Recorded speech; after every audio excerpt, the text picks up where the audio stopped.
Good morning. मैं रवि फिर एक बार मैं न्यू चैप्टर लेके आया हूँ जिसका नाम है स्ट्रेस मैनेजमेंट यानी कि तनाव प्रबंधन। तो हम लोग पढ़ेंगे कि स्ट्रेस यानी कि तनाव होता क्या है। तो तनाव हम उसे बोल सकते हैं हमारी क्षमताओं से बाहर जो हमें टेंशन देती है यानी कि डिप्रेशन देती हो।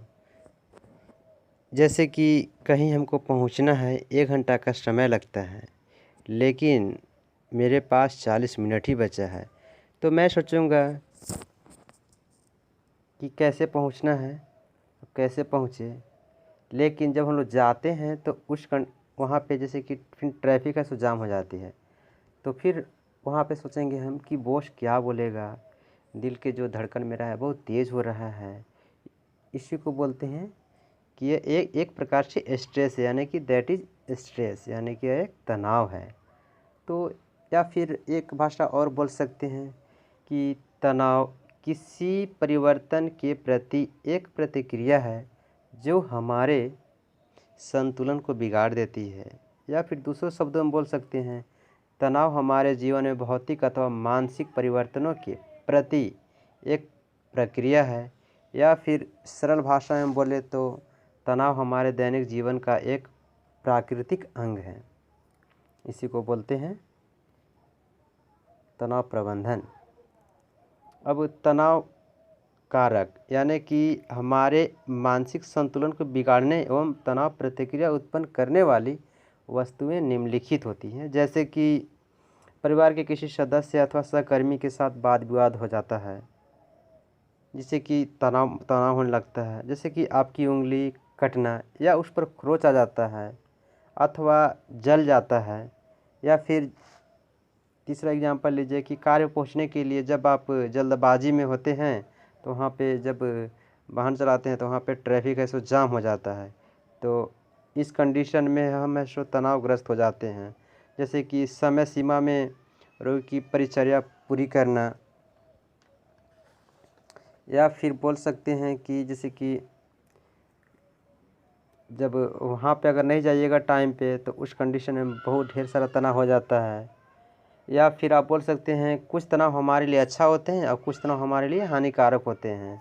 जैसे कि हमारे लिए तनाव शरीर के भीतर अथवा बाहर परिवर्तनों के साथ समायोजन में सहायक होता है। जैसे कि हमारे मांसपेशियों में तनाव बढ़ता है, मजबूत करता है ताकि हम शेरों और चीतों से दूर भाग सकते हैं। जैसे कि हमारे हृदय अधिक ऑक्सीजन पंप करता है ताकि हम मजबूत होकर दौड़ने में समर्थ हो सके। या फिर बोल सकते हैं कि हमें तनाव का प्रबंधन करना चाहिए। तनाव कभी दूर नहीं हो पाएगा लेकिन हम इसके प्रति प्रतिक्रिया में परिवर्तन कर सकते हैं।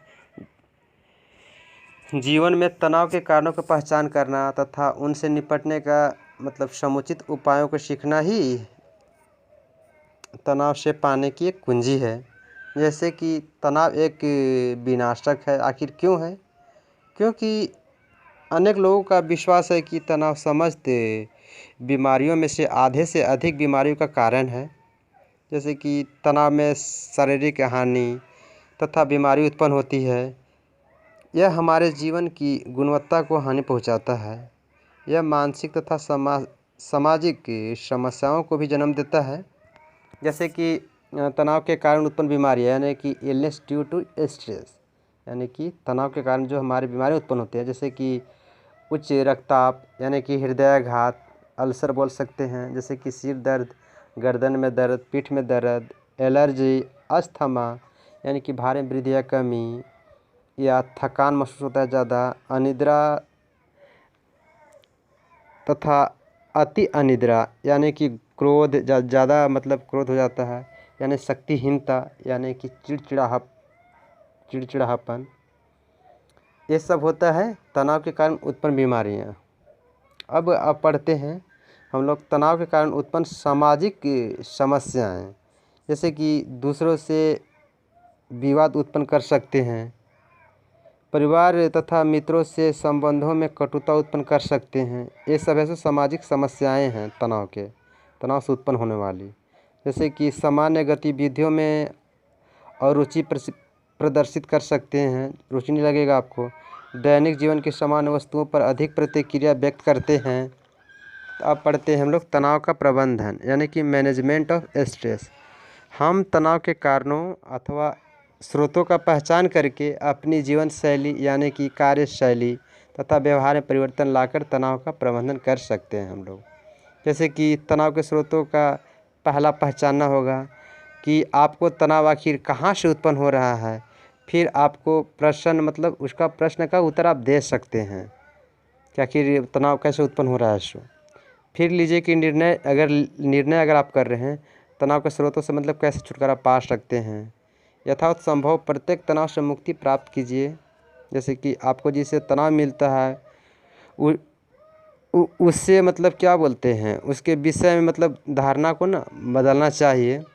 अब पढ़ते हैं हम लोग तनाव प्रबंधन कौशल यानी कि स्ट्रेस मैनेजमेंट स्किल। होता क्या है, जब आपका मस्तिष्क तनाव को कम करने में समर्थ न हो तो तनाव प्रबंधन कौशल का प्रयोग कीजिए। दूसरा पॉइंट है कि अपनी भावनाएं व्यक्त कीजिए, किसी अन्य से बातचीत कीजिए, भावनाओं को दबाकर मत रखिए। किसी पारिवारिक सदस्य यानी कि मित्र, परामर्शदाता अथवा सहकर्मी से बात कीजिए। एक बार में एक ही चीज़ पर ध्यान केंद्रित कीजिए। जैसे कि पर्याप्त मात्रा में विश्राम एवं निद्रा कीजिए। जैसे कि मजाक कीजिए, हंसी मजाक की मैंने भावना रखिए किसी के साथ, क्योंकि हंसी मजाक करने से होता क्या है कि मस्तिष्क के लिए मतलब एक तरह से एक दावा का कार्य करता है हंसी मजाक। और सुपाच्य भोजन के लिए स्वयं को तैयार कीजिए। सकारात्मक दृष्टिकोण रखिए, स्वयं पर विश्वास रखिए। जिन चीज़ों को आप बदल नहीं सकते हैं उसे स्वीकार कीजिए। टहलिए, दौड़िए, योग कीजिए और व्यायाम कीजिए। तो आज मैं इस चैप्टर को मैं यहीं पे समाप्त करता हूँ और फिर मैं न्यू चैप्टर लेके आऊँगा।